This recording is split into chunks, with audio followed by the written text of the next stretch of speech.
Hello YouTube, this is Lemmy D91. Inside my 2001 Chevy Malibu.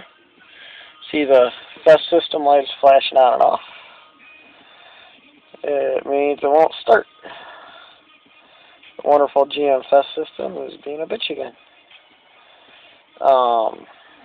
Trick I learned, I can't remember where I learned it from. I learned it on YouTube.